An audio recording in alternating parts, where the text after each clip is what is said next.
আমরা যেটা আমাদের সদস্য সচিব বললেন যে একটা গণঅভ্যুত্থানের প্রেক্ষিতে ডক্টর মোহাম্মদ ইউনূস উনি আসলে সরকারের দায়িত্ব নিয়েছিলেন এবং এই অন্তর্বর্তী সরকার কাছ থেকে আমাদের প্রত্যাশা ছিল বা প্রত্যাশা আছে যে গণঅভ্যুত্থানের আকাঙ্ক্ষা যেটা বিচার এবং সংস্কার এবং পরবর্তীতে মানুষের ভোটাধিকার নিশ্চিতের জন্য শান্তিপূর্ণ ক্ষমতা হস্তান্তর অর্থাৎ নির্বাচনের দিকে বাংলাদেশ যাবে। এই অন্তর্বর্তী সরকার আসলে কি শুধুই নির্বাচনকালীন সরকার নাকি গণঅভ্যুত্থানের আকাঙ্ক্ষা বাস্তবায়নের সরকার?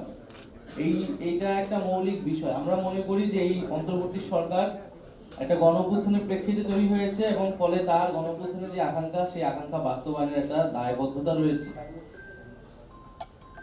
শুধু নির্বাচন আয়োজন নয়, বরং জুলাই গণহত্যা সহ বিগত আমলের অপরাধ সমূহ এবং তার বিচার এবং রাষ্ট্রের মৌলিক সংস্কার। ওয়ালটন আবারও মিলিয়নিয়ার অফারে ওয়ালটন ফ্রিজ কিনে আপনিও হয়ে যেতে পারেন মিলিয়নিয়ার। মধ্য দিয়ে সরকারকে নির্বাচনের দিকে আসলে যেতে হবে। আমরা তাই আমাদের প্রত্যাশা বা আমাদের আহ্বান থাকবে যে ডক্টর মোহাম্মদ ইউনূস তিনি দায়িত্বে থেকেই রাজনৈতিকভাবে সকল পক্ষের সাথে আলোচনা করে একটা সমাধানের দিকে যাবেন।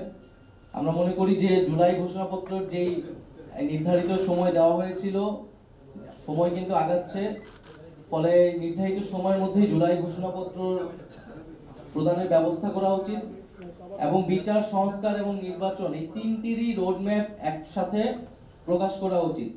তাহলে জনমনে এবং সকল রাজনৈতিক দলগুলোর মধ্যে এক ধরনের স্বস্তি তৈরি হবে, আস্থার জায়গা তৈরি হবে।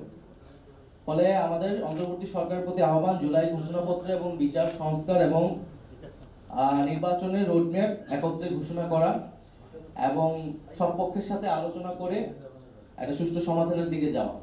পাশাপাশি রাজনৈতিক দলগুলো এবং আমাদের জনগণের প্রত্যেকেরই আসলে দায়িত্বশীল আচরণ করতে হবে। বাংলাদেশের বর্তমান পরিস্থিতি, জাতীয় নিরাপত্তা এবং ভবিষ্যৎ গণতান্ত্রিক বাংলাদেশের কথা ভেবে সকলেই সেই দায়িত্বশীল আচরণ করব আমরা এবং একটা আলাপ আলোচনার মধ্যে দিয়ে সমাধানের দিকে যাব, সেটা আমাদের প্রত্যাশা।